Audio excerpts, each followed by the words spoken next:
I'm Susie Smith, your morning news reporter. Today I'm here with Mesopotamian people, Mr. Pikanuku and Mrs. Pikanuku.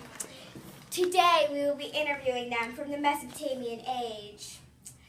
Would you mind if I ask you a few questions, Mrs. Pikanuku? Not at all. Thank you. Okay, first question. How does geography and climate affect you in Mesopotamia?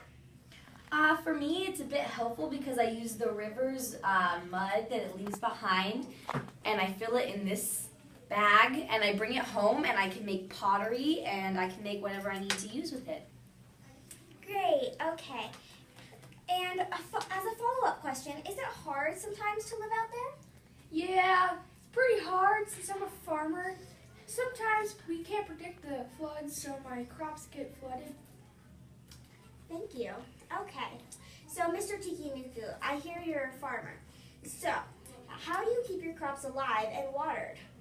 Well, I keep my crops alive because I have irrigation, and we built dams and channels with my other farmer buddies, and we use it to flow water from the rivers through the crops so they can be watered and healthy and good and delicious. Every day. Thank you.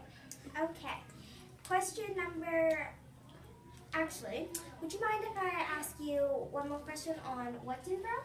Yeah, I grow sesame, corn, and barley are some of the main things I grow that I make a profit out of with Mrs. Pikanuku. Thank you. Okay. Question number 3. Mrs. Tikinuku, what do you make as an artisan? As an artisan, I use the mud from the rivers, as I said before. I make pottery, I make clothes, I help out, I make pottery and clothes. Thank you. Okay, so, could you tell me, did you make these? I did make this out of the mud from the river and my sheeps. Oh, thank you. Okay, question number 4 for both of you. Let's start with Mrs. Tikinuku. Do you think Hammurabi's laws are fair, and is he right or is he wrong as a ruler? I think his laws are fair. No, they are not. They are cruel. You're just mad because your Uncle Earl died because of Hammurabi. Uncle Earl is great. I loved Uncle Earl. He always slept on our couch and I never don't left. care, Uncle Earl. He never left. I love Uncle Earl.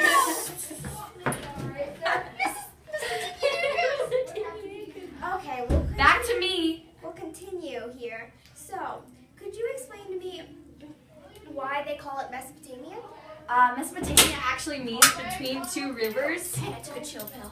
So we live between two rivers, and that's why it's called Mesopotamia. And could you tell me what the 2 rivers are called? The 2 rivers are called the Tigris and the Euphrates rivers. Thank you. And can you tell us why do you live in Mesopotamia? Is there something that the rivers carry that makes it good? The rivers carry fish and fresh water, and they also provide protection and transportation for me to take my crops and my wife's pottery and clothing so we can trade them. Thank you. And does anything help your crops grow? Silt helps our crops grow a lot. After it floods, it leaves behind silt, and that's what helps our crops get nice and strong and ready for market. And I also hear that Mesopotamia is known as the Fertile Crescent. Is that true? Yes, it is. Okay. And as a final question, could you tell me what one of your daily routines is, or something that you do very often? Well, almost every day, me and my wife go to the ziggurat, and we pray to the gods. To the gods. All gods. All gods. We believe in all gods. Thank you. That was Susie Smith with your morning news. Thank you for watching Good Morning America. This is...